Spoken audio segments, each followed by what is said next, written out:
لبیک لبیک لبیک یا رسول اللہ لبیک لبیک لبیک یا رسول اللہ لبیک الحمد لله رب العالمين والعاقبة للمتقين والصلاة والسلام على سيد الأنبياء والمرسلين أما بعد فأعوذ بالله من الشيطان الرجيم بسم الله الرحمن الرحيم يا أيها الذين آمنوا كتب عليكم الصيام كما كتب على الذين من قبلكم لعلكم تتقون صدق الله العظيم والحمد لله رب العالمين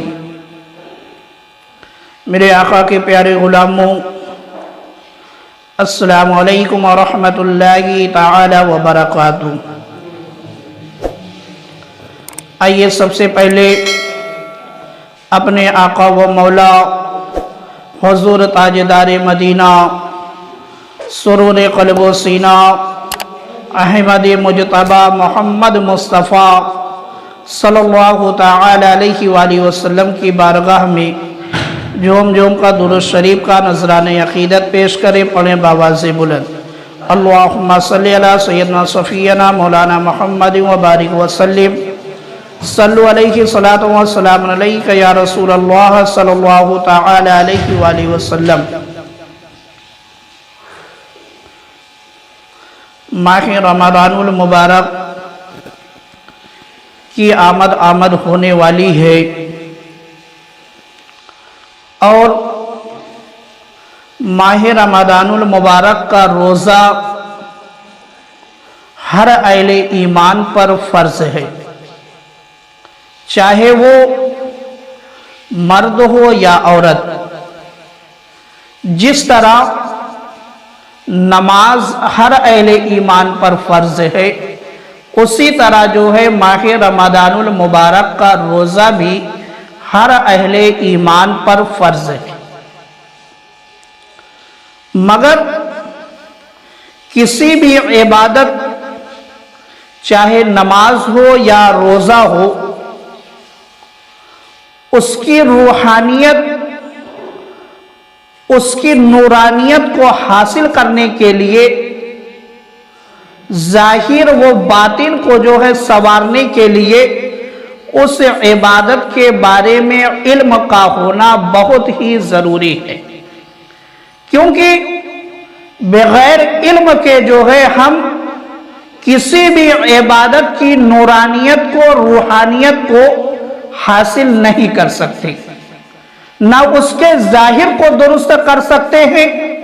اور نہ اس کے باطن کو ہم درست کر سکتے ہیں۔ تو معلوم کیا ہوا کہ کسی بھی عبادت کے لیے اس کا علم ہونا بہت ہی ضروری ہے، بہت ہی ضروری ہے۔ تو میرے مسلمان بھائیوں، روزے کے تعلق سے جو ہے چند مسائل میں پیش کرتا ہوں، تاکہ ہم اور آپ جو ہے اس پر عمل کر کے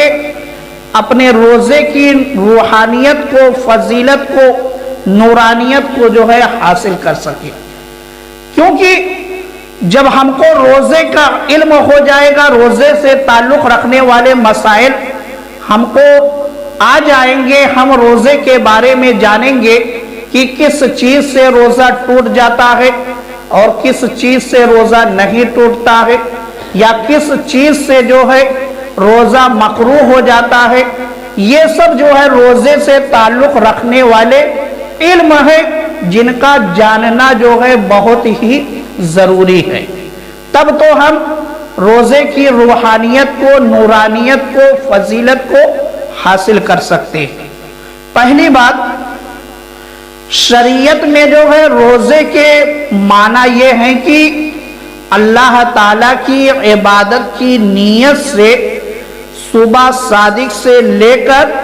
سورج ڈوبنے تک کھانے پینے اور جماع سے اپنے کو روکے رکھنا،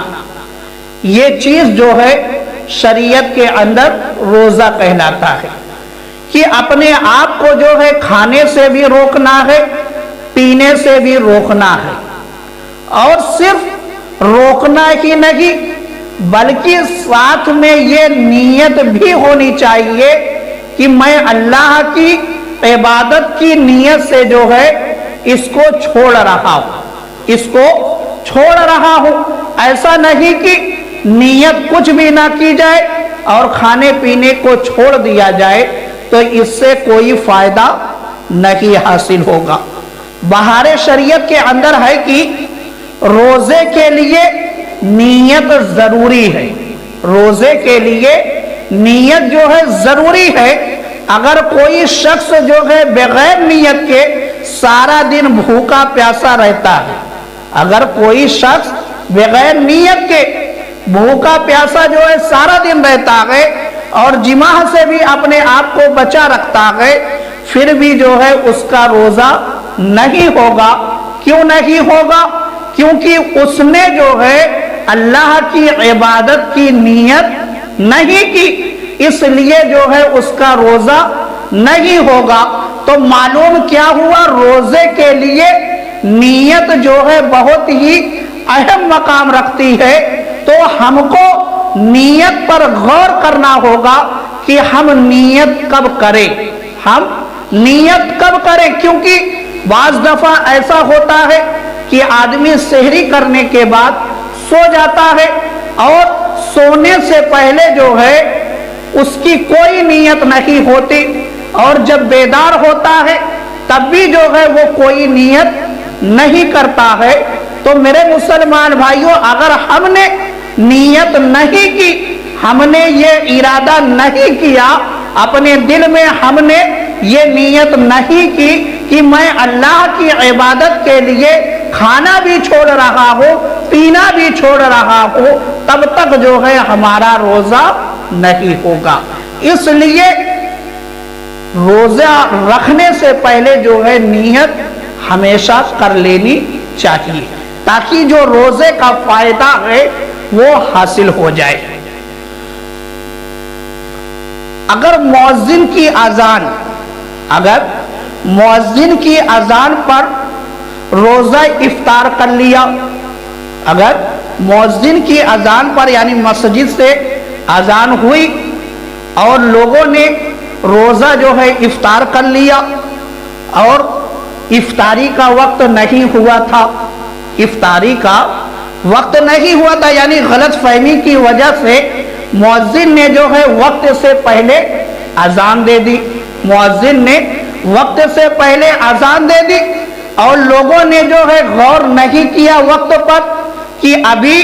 روزہ کھولنے کا، افطاری کرنے کا وقت ہوا ہے کہ نہیں، صرف اذان کو سن کر جو ہے افطاری کر لی گئی تو روزہ ٹوٹ جائے گا، روزہ ٹوٹ جائے گا اور بعد میں جو ہے اس روزے کی قضا کرنی پڑے گی، بعد میں اس روزے کی قضا کرنی پڑے گی، لیکن کفارہ جو ہے لازم نہیں ہوگا، صرف قضا کی جائے گی، کفارہ نہیں ادا کرنا پڑے گا، اور نہ ہی آدمی جو ہے گناہگار ہوگا، گناہگار بھی نہیں ہوگا، کیونکہ ایسا اس نے جو ہے جان بوجھ کر نہیں کیا ہے بلکہ غلط فہمی کی وجہ سے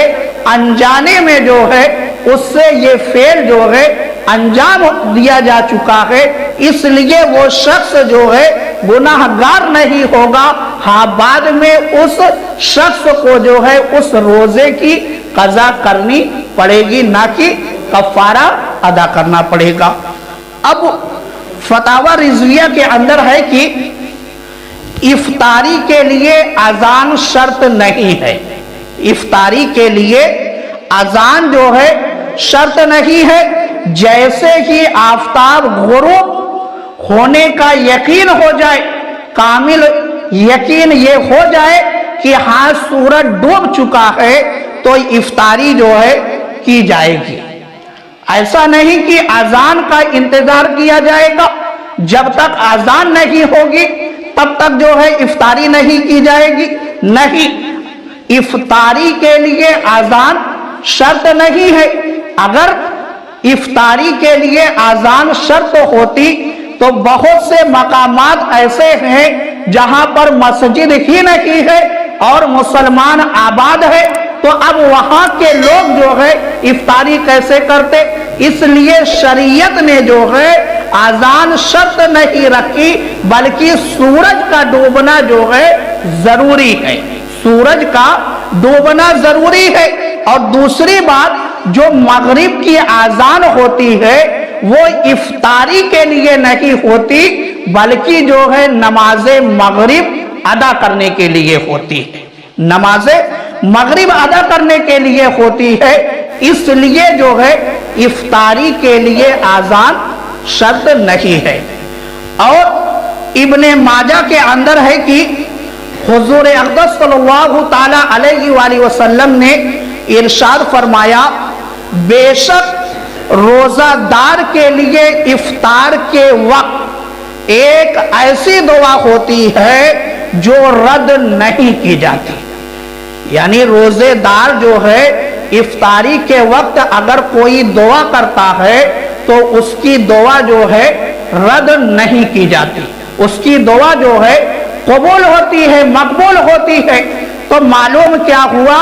کہ جب دسترخوان پر افطاری لگا دی جائے تو فالتو گفتگو کرنے کے بجائے جو ہے چاہے اپنے ہاتھوں کو اٹھا کر دعا کیا جائے یا دل ہی دل میں جو ہے دعا کیا جائے، فالتو گفتگو میں ایسا قیمتی وقت جو ہے ضائع نہیں کرنا چاہیے، ایسا قیمتی وقت جو ہے ضائع نہیں کرنا چاہیے، کیونکہ میرے آقا نے فرمایا کہ اس وقت افطاری کے وقت جو ہے روزے دار کی دعا جو ہے رد نہیں ہوتی۔ اس لیے ہمیشہ جو ہے انسان کو، مسلمان کو، روزے دار کو یہ چاہیے کہ ایسے قیمتی وقت میں اپنی قیمتی دعا جو ہے ضرور کرے، تاکہ اس کی دعا جو ہے اللہ تعالیٰ کی بارگاہ میں مقبول ہو جائے۔ اور بخاری شریف کے اندر ہے کہ حضرت ابو ہریرہ رضی اللہ تعالیٰ عنہ سے روایت ہے کہ حضور اقدس صلی اللہ تعالیٰ علیہ وآلہ وسلم نے ارشاد فرمایا،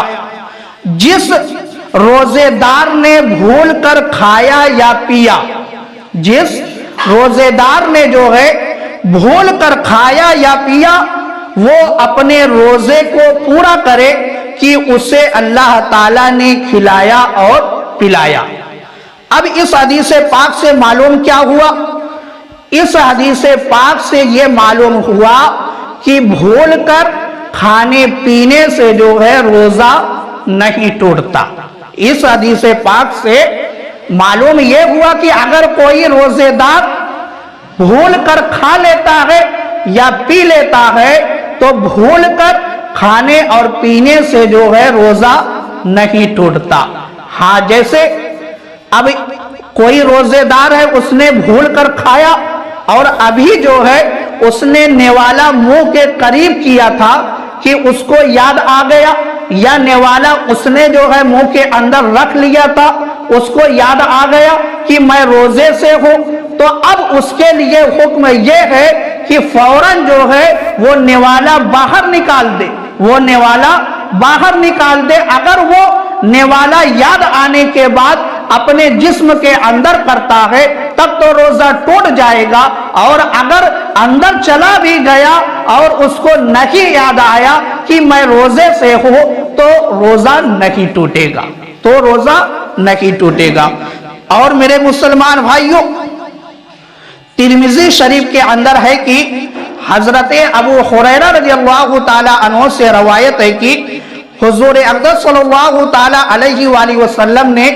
ارشاد فرمایا، جس پر قے نے غلبہ کیا، یہ بہت ہی روزہ کے تعلق سے بہت ہی اہم مسئلہ، جس پر قے نے غلبہ کیا، قے کا مطلب ہوتا ہے پلٹی، جس پر قے نے غلبہ کیا اس پر جو ہے قضا نہیں، اور جس نے جو ہے قصدن قے کی اس پر جو ہے روزے کی قضا ہے۔ مطلب کیا؟ اس حدیث پاک سے جو ہے معلوم یہ ہوا کہ اگر کسی روزے دار کو جو ہے خود بخود پلٹی ہو جائے، اگر کسی روزے دار کو خود بخود پلٹی ہو جائے تو اب اس پلٹی ہونے کی وجہ سے جو ہے اس کا روزہ نہیں ٹوٹے گا، اس کا روزہ نہیں ٹوٹے گا۔ ہاں اگر کسی نے جو ہے کوئی ایسی حرکت کی، جیسے مثال کے طور پر کسی نے اپنی انگلی کو حلق تک ڈالا اور اس انگلی کے ڈالنے کی وجہ سے یا اور کوئی ایسی حرکت کرنے کی وجہ سے اس کو پلٹی ہوتی ہے، تب تو اس کا روزہ جو ہے ٹوٹ جائے گا، تب تو اس کا روزہ ٹوٹ جائے گا۔ اور خود بخود اگر پلٹی ہوتی ہے تب روزہ نہیں ٹوٹے گا، چاہے وہ بھر کے ہو یا تھوڑی سے ہو، کیونکہ جو خود بخود پلٹی ہوگی اس پر جو ہے انسان کا اختیار نہیں ہوتا، اس پر انسان کا اختیار نہیں ہوتا۔ اور اس میں خیال رکھنے والی بات کیا ہے؟ خیال رکھنے والی بات یہ ہے، جیسے اب کسی کو خود بخود پلٹی آ رہی تھی اور منہ میں جو ہے پلٹی آ گئی، اس نے روک لیا اور اس کو واپس کر لیا، اس کو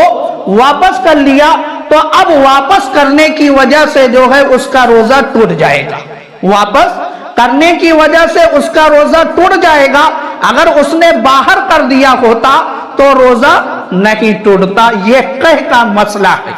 اور اس میں اکثر لوگ جو ہے ماہ رمضان المبارک کے اندر یہ مسئلہ پوچھتے ہیں، کیونکہ آدمی بے وقت کھاتا پیتا ہے اور قہر کا شکار ہو جاتا ہے کبھی کبھی، تو یہ مسئلہ جو ہے یاد رکھنے والا ہے۔ اور میرے مسلمان بھائیوں، ترمذی شریف کے اندر ہے کہ حضرت انس رضی اللہ تعالی عنہ سے روایت ہے کہ ایک شخص نے جو ہے حضور اقدس صلی اللہ تعالی علیہ وآلہ وسلم کی بارگاہ میں جو ہے حاضر ہو کر عرض کیا کہ یا رسول اللہ صلی اللہ تعالی علیہ وآلہ وسلم، میری آنکھ میں مرض ہے، میری آنکھ میں مرض ہے، کیا روزے کی حالت میں میں سرما لگا سکتا ہوں کہ نہیں؟ میرے آقا سے اس نے مسئلہ پوچھا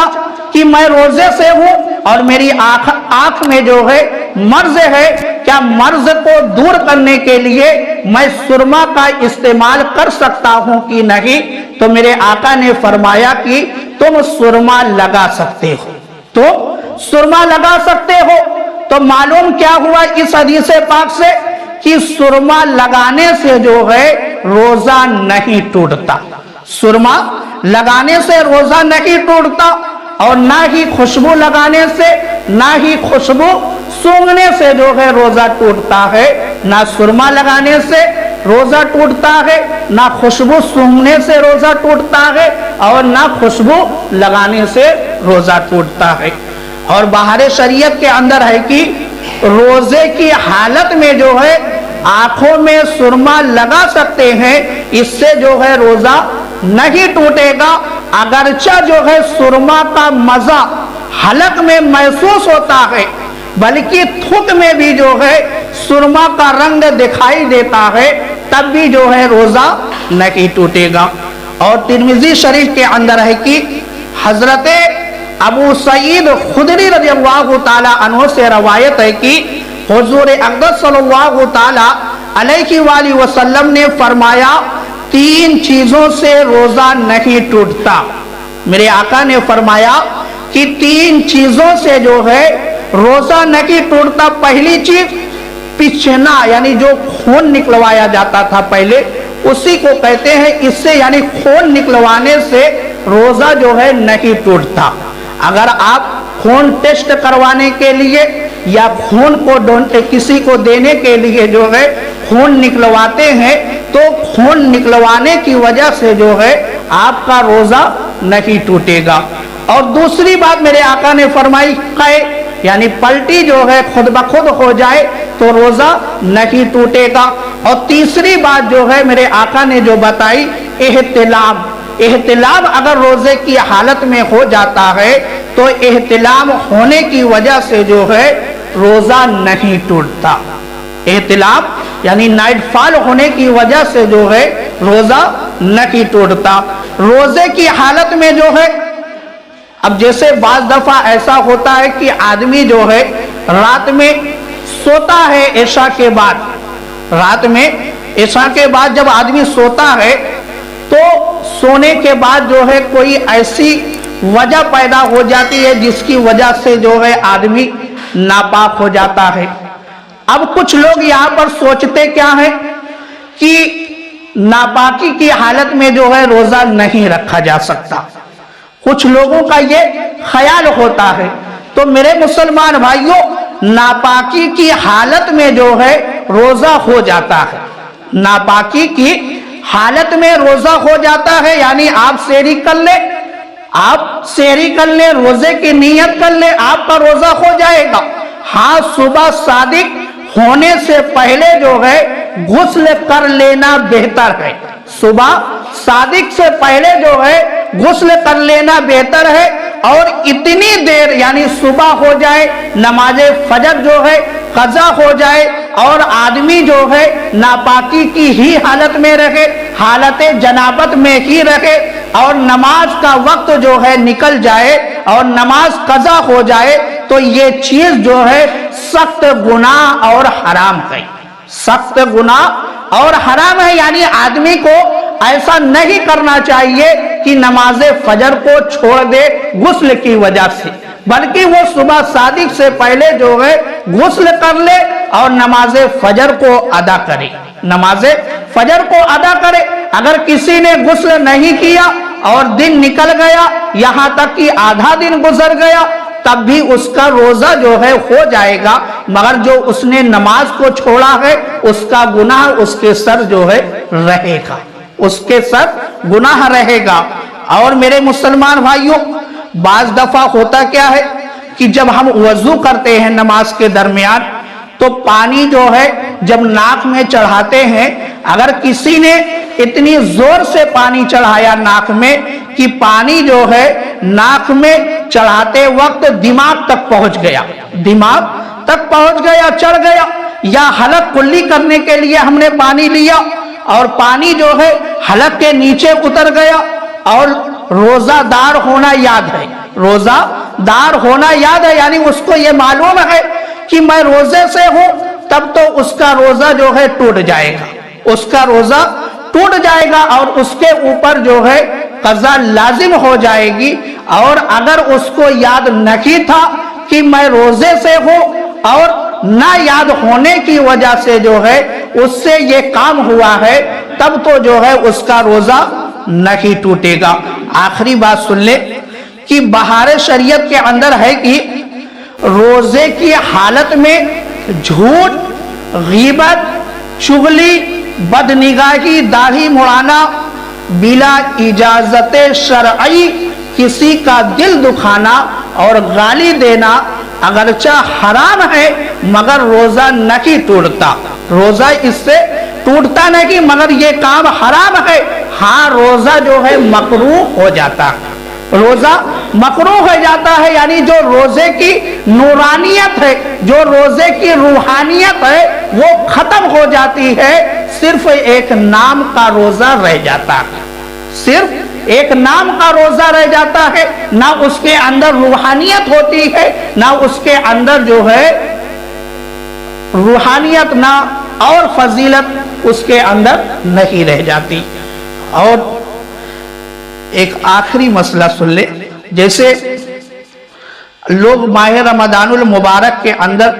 کھلے عام کھاتے پیتے چلتے ہیں، اور ماہ رمضان المبارک کو جو ہے ایک عام جیسا مہینہ سمجھتے ہیں۔ اس کا مسئلہ کتنا سخت ہے آپ اس کو سمجھے۔ فتاوی یورپ کے اندر ہے کہ جو لوگ شرعی عذر کے بغیر، جو لوگ شرعی عذر کے بغیر جو ہے ماہ رمضان المبارک کے دنوں میں روزے نہیں رکھتے اور اعلانیہ کھاتے پیتے ہیں، تو حکومت اسلامیہ پر فرض ہے کہ وہ انہیں قتل کر دے۔ یعنی اگر اسلامی حکومت ہوتی تو اس کے لیے یہ قانون ہے شریعت کا کہ ایسے شخص کو جو ہے وہ قتل کر دے یا عمر قید کر دے، یا عمر قید کر دے۔ اور آگے آپ لکھتے ہیں کہ جہاں